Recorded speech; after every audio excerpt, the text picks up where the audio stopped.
পাপ আল্লাহ কিছুতেই ক্ষমা করবেন না। শেষ কথা হচ্ছে, আল্লাহ যা করতে আমাদের নিষেধ করেছেন তা থেকে আমরা বিরত থাকব। নিজ থেকে মুক্তি দেওয়ার চেষ্টা করব না, নিজে থেকে মুক্তি দেওয়ার চেষ্টা করব না যে এটা করলে কি হয়, আর এমন কি আল্লাহ নিষেধ করলে কি হবে, দেখতে তো মনে হয় এটা ভালো কাজ, এমন কাজ যেগুলো দেখলে আমাদের মনে হবে ভালো কাজ কিন্তু আল্লাহ নিষেধ করেছেন, এই ধরনের কাজ থেকে আমরা দূরে থাকব।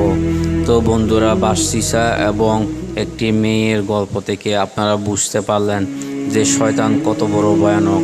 এই শয়তানের ফিতনা থেকে আপনারা নিজেকে রক্ষা করতে যদি চান তাহলে আপনাদের ঈমান এবং আমলকে মজবুত করুন, এবং কেউ যদি ভালো ভালো কথা বলে আপনারা ভালোভাবে কথার আড়ালে কি সে আপনাকে ক্ষতি করতে চাচ্ছে এবং কিসের ইঙ্গিত দিচ্ছে সেটি আপনারা বোঝার চেষ্টা করবেন।